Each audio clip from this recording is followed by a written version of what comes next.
It was a Friday evening, and I had just finished cleaning up the kitchen when my stepson, Caleb, walked in with a hopeful smile on his face. The week had been long, filled with work calls, chores, and a fair share of stress, but there was something in his eyes that made me stop what I was doing and listen. "Melissa, can we go to the movies tonight? That new sci-fi one is finally out," he asked, shifting from one foot to the other. "I've been waiting all year for this."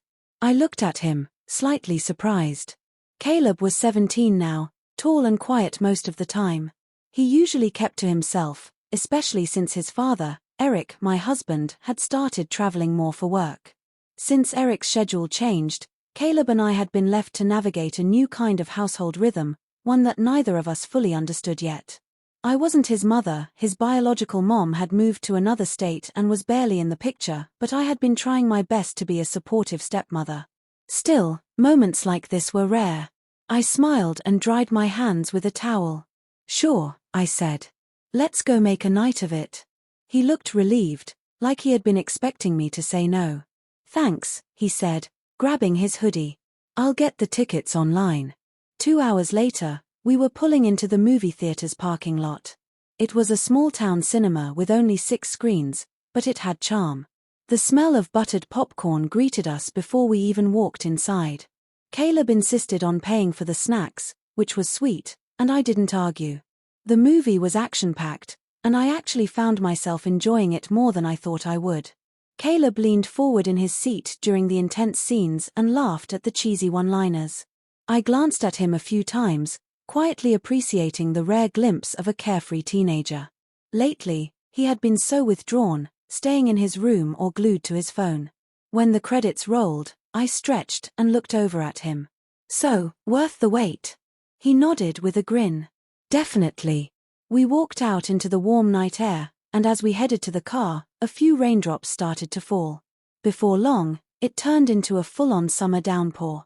We ran, laughing, to the car, getting soaked along the way. Once inside, we sat there, catching our breath and dripping water on the seats. "I haven't laughed like that in a while," I said, brushing wet hair off my face. "Me neither," Caleb admitted. There was a silence that followed, not awkward, just reflective. The rain hitting the windshield created a soft rhythm, and we just sat there for a moment. Then, out of nowhere, Caleb's voice cut through the quiet. "Can I ask you something personal?" "Of course," I said, turning slightly toward him. He hesitated. "Do you ever miss who you were before you married Dad?" The question surprised me. It wasn't what I expected, but it wasn't unwelcome. I thought about it. "Sometimes," I said honestly. "I miss parts of that life. But I've also gained so much, like this moment, sitting here with you. That wouldn't have happened otherwise." He nodded, his eyes serious. "It's just, things feel different now.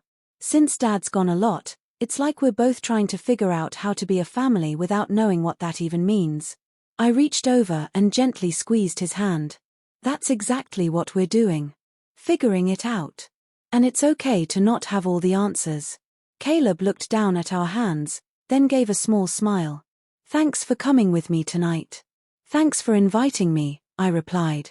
"It meant more than you probably realize." On the drive home, the radio played softly in the background, and Caleb leaned his head against the window. I caught a glimpse of him in the rearview mirror, this young man who had experienced more changes in his teenage years than most. A boy stuck between childhood and adulthood, navigating the complexities of a blended family, school pressures, and a father who was often away. Back home, I tossed my wet jacket over a chair and went into the kitchen to make hot chocolate. Caleb wandered in a few minutes later, freshly changed into dry clothes. "I was thinking," he said as he sat at the counter, "maybe we could do this more often. Not the getting soaked part," he added quickly, "but just hanging out." I smiled and handed him a mug. "I'd like that." The next week, we went for a hike together. The week after that, we tried making homemade pizza from scratch, total disaster, but hilarious. Each time, we grew more comfortable in our roles. I started to see Caleb not just as my stepson, but as someone I genuinely liked spending time with. And then one night, things went a little too far, not in the way some might think, but emotionally. We had just returned from another movie night, this time a thriller that had us both jumpy. As we got home, Caleb looked unusually tense. "Can I talk to you about something?" he asked again, standing in the doorway of the living room. I sat on the couch and patted the cushion beside me. He sat down but didn't speak right away. Then, finally, he said, "When my mom left, I didn't really get to say goodbye.